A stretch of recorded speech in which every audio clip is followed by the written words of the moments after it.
Hey guys, subscribe for daily content. And if you're shopping for gear, make sure you check out the description for the newest items at some of the very best online retailers. There's also links for some of the items that I personally recommend. Thanks! What's going on YouTube? Metal Complex here, and today I've got another interesting knife review / knife overview to share with you guys.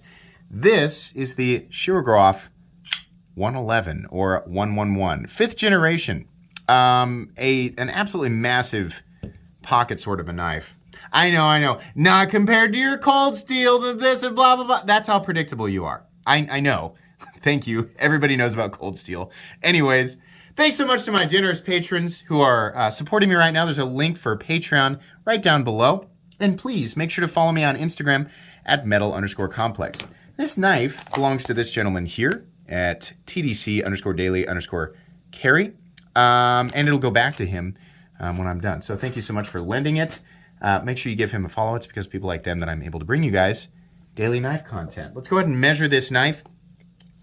Overall length coming in at 9.75 inches. Blade length is coming in at 4 1/4, even more, up to 4.4 depending on where you measure it. The actual cutting edge is, it's like 4.35 inches of cutting edge. That is a lot of blade, especially when we're looking at ratios and all of that. It's really impressive. Let's go ahead and do some size comparisons. I think first, let's put it up against some other Shirogorov knives that people are somewhat familiar with, up against the Quantum. And yes, Shirogorovs are expensive, right? If you, if you knew that, then you clicked on this video knowing that just to come down and complain about it. I'm sorry. I'm gonna aggressively ignore that. Like, you knew that coming in here. Shirogorov knives are expensive, right? It's just, they exist. There's nothing you can do about it. They're just here. But we are gonna talk about that. Believe me, we're gonna talk about price, because that is absolutely a factor. Up against the Quantum, which is about 8.75 inches, and the F3, both of which are mine. I think the Quantum's 8.75. Let's take a look. Yeah. 8.75 and 8.75. So you can see here, this is a big boy, right? Let's put it up against some more common folders. Up against the Ontario Rat Model 1, and how about the Ontario Rat Model 2? There you go. How about up against the Spyderco PM2 and the Spyderco Para 3? Sorry, we'll straighten that guy out there real quick. Absolutely monstrous.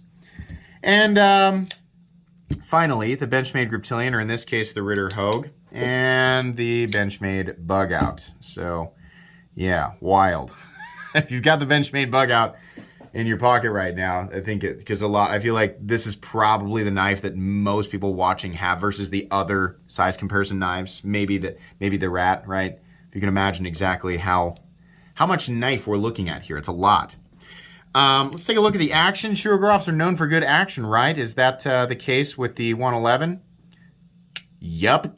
Holy crap. It's really good. And it's one of those where it's like, yeah, it is a big blade, but this is very obviously a knife that, it's one of those knives that a lot of work went into. It's not fully dependent on gravity. It's just, that's what Shirogorovs are known for. They're just really good. The actual flipping action is very snappy, and it's very loud because we're looking at a titanium liner lock on one side and then just carbon plate. That's what this is. Carbon plate, carbon fiber on the other. So it's very, very loud, very authoritative.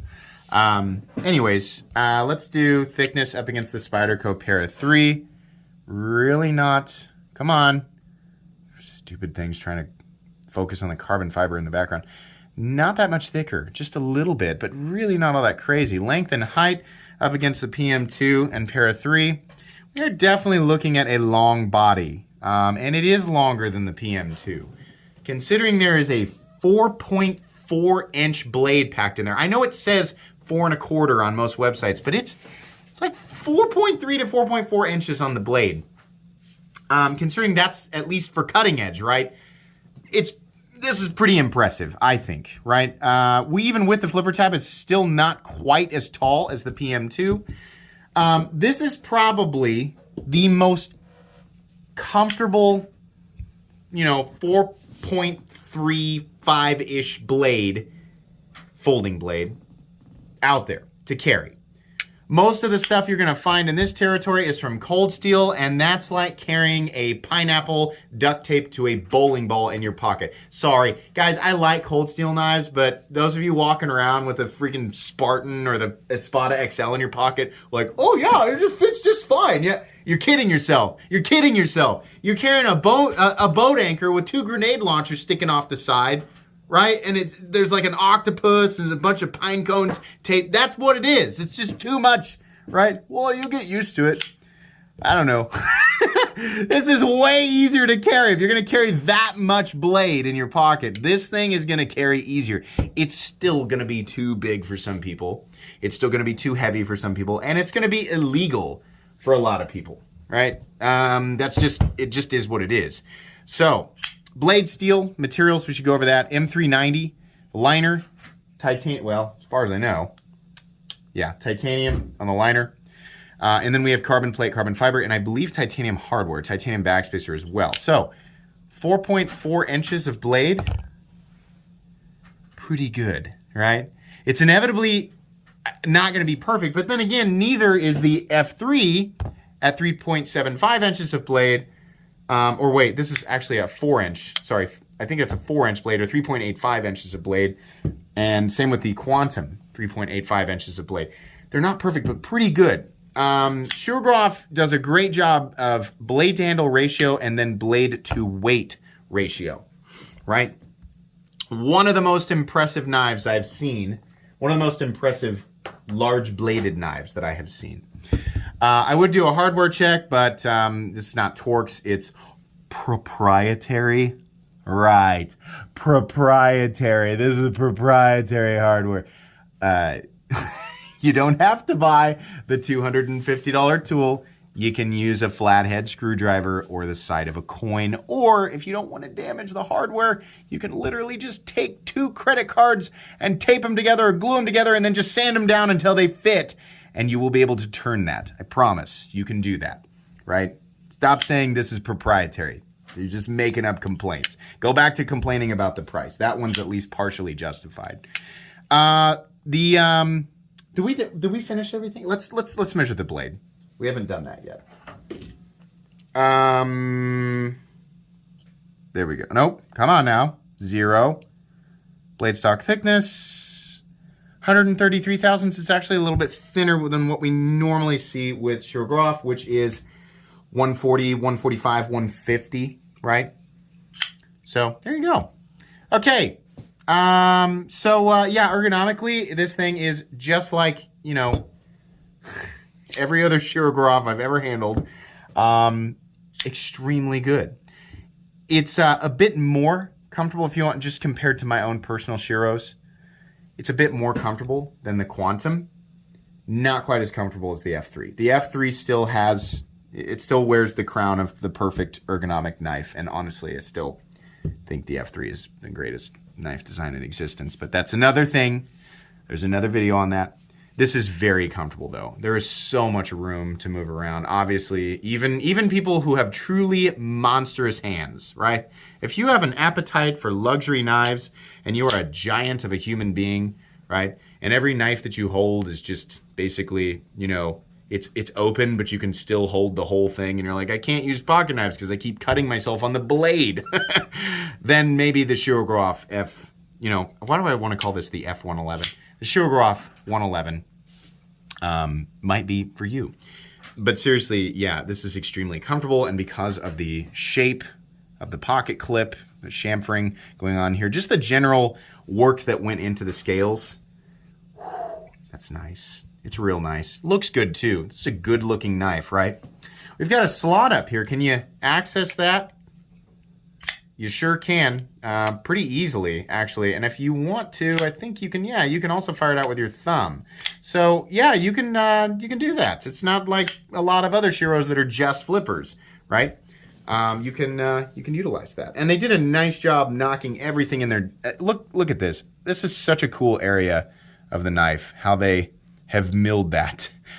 Or cut it out. It just looks really, really nice. There's no sharp edges in there whatsoever. And they could have just put a hole there, and they didn't. It had to be it had to be something with a lot of detail because it's Shirogorov. There's a ton of detail all over this. Now, here's the thing that sucks. Carbon plate, we're all aware of the drama that occurred between Carbon Plate and Brian Nadeau / Knife Nuts podcast. And that was an unfortunate thing. That's too bad. I really feel like Carbon Plate should have acted a lot differently than they did. It's too bad because, my God, this is so much better looking than regular carbon fiber. This is really, really nice. Same stuff on my my F3 here. This is just beautiful. Oh my gosh. Definitely a more expensive product, and there's a lot of work here. This is not just a flat piece of carbon fiber. I know people always want to say, I own a carbon fiber something or other with M390 that I bought from something made in China, and it only cost $150. Look at the carbon fiber on that. Look at it. Look at the shape. Look at the form that it takes. Can you really tell me that the same amount of work went into that as this? I'm not saying I'm going to justify the whole price tag on this, which, spoiler alert, I'm not. But let's not pretend that's the same thing. That's why we don't boil things down to just value in materials, because the material itself is just one element. How long it takes to turn exactly that material into whatever it's going to be on the knife is another cost, another varying cost, right? So that's a stupid argument. Flipper tab. Love it. I love that they've carved this out a little bit and made it, again, just a teeny tiny little area that could have just been left alone. It doesn't need to be some, thing with a whole bunch of detail on it, but they went ahead and did it anyway. It's just nice. It's also really easy to light switch or push button. It's very, very easy. It's very comfortable. It feels very organic. There's no double clutch. It's close. I'll admit it's close, but it's so smooth. And I think, there's a detent ramp anyway. So even if it does happen, like right there, getting it over that detent ramp, it's not going to click back into place like it does on the 0562. So very good. Love it. The rest of the blade, very long drop point blade with a swedge up top, comes down to, as is the case with Shirogorov knives in general, a nice slicey edge. That is a lot of cutting edge, right? Most people don't need that much blade day to day. But if you do, the 111's got it. Nice finish. Love it. Looks a lot better than just a standard tumbled finish. Shirogorov. I think all three of these knives are varying examples of the tumbling that they do. There's a little bit of a difference with each of these. I'll show you guys. It's all essentially the same idea. This is real. The quantum looks almost vapor blasted. And then this is a slightly, can I even say that? I want to say it's a slightly more scratchy tumble, but it's all very clean, right? It's just a nice, clean finish. Looks really good. The area for disengagement is nicely carved out on both sides, and there's a little bit of, you can get in there and get some traction. Real nice like that. Backspacer, it's kind of weird. Gotta be honest. This is a blue one. It's kind of like what they did with the F3. You can get the bronze theme, which is what this is. You can get the blue theme, or you can get the green theme, or the purple theme, or you can get the, the normal, just the nothing, the no color theme, the gray theme, right? They all look good. Backspacer looks good. It's freaking super long. But okay, I think they probably could have reduced the weight quite a bit. If they didn't put that there. Perhaps they put that there because you would otherwise be able to touch part of the blade. It's a lot of blade fitting in a pretty narrow handle. I don't know that for sure, but that might have been their reasoning. A lot of detail in the backspacer. Nice gear pattern, sticks up a little bit from the scales, looks good. There's a lanyard slot thing for lanyardy folks, so there you go. The pocket clip has a hidden screw underneath and is titanium. Kind of weird. It's like on the F3, the scale the pocket clip really goes with the design, and then on the Quantum, it's almost like the clip is integral. It's just like carved from the exact same block of titanium. It looks so good. This one is kind of different. Very functional, extremely good clip, functionally getting the thing in and out of your pocket. It just looks a bit odd to me. I would have liked something that followed, that follows the lines of the knife. Both of these clips, they have very distinct, it's obviously meant, this one is just like, it's just going its own way. Okay, fine. The stop is actually internal. These are, they're like channel stops. They're attached to the blade and they run along channels on either side here. Now there is some metal in there. It's not just running on carbon fiber. But like I said, we do have, get the flashlight. We do have just carbon plate on one side and then a titanium liner that runs, it's all the way down to there. There's the screw holding in the liner and clip. That's nice. So yeah. And then we have, here's your lockup, which is plenty solid. Plenty, no blade play whatsoever. No pivot lash. And a nice detent there. Perfectly centered. Exactly as you would expect from Shirogorov. Of the three here, how much is this? Hang on. Of the three here, the best priced one by a landslide is the F3. The F3NS, by the way. This is the special version. The standard version of the F3 comes in at, I don't know, 700. The F3NS down here comes in at 900 and is a combination of carbon plate, titanium, and M390 steel. This is carbon plate, titanium, and M390, but it's a little bit longer and has less titanium in it. And then the Quantum is all titanium and M390, and it's at 1100. Now, there's no doubt in my mind that these knives are made differently than, pretty much. These are some of the nicest production knives in the world. The cost is, it's higher there. Than in a lot of places, than in China, right? I still feel like these things are pretty high, right? This is, the F3NS is arguably the nicest knife that you can buy at about $900. I don't feel like there's a lot more in the Quantum. That my opinion changes on this type of stuff as time goes on, right? Your sense of value changes, especially as the things that are in direct competition with it start to get better and better and better. So I feel like the Quantum is a bit high. I definitely feel like the it's not, there's no F here. I don't know why I keep doing that. The 111. The 111 is $1,200. Why? No, it's like, this is the thing that bothers me. You have knives in the same line that directly contradict the reasoning behind the pricing here.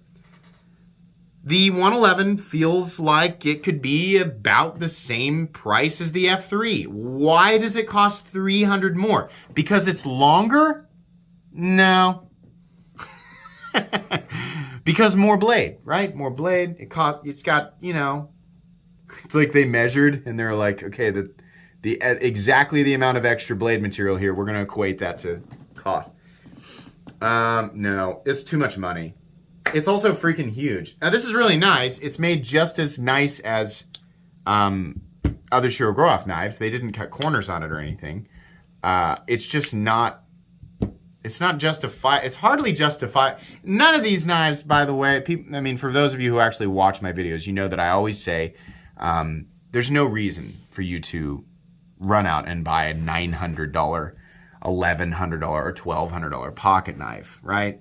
For most people, a $40 pocket knife will work just fine. This channel's purpose is not to justify these types of exotic folding knives for, just like, there's no practical, I'm not trying to justify them in a practical way or cost efficient. No, right? Those of you who actually watch my content, you know that that's not what I do on this channel, right? This is enthusiast territory, these knives. If you're looking for the next thing, right? You're climbing the ladder and you're trying to get the most extreme out of the deep, right? If you're looking in high-end production territory and you want the good materials, you want the incredible machine work, you want the incredible tolerances, right? You want that distinct Shirogorov look. Well, there you go. That's who this is for. It's not for anybody else. It's for exactly people looking for exactly that, right?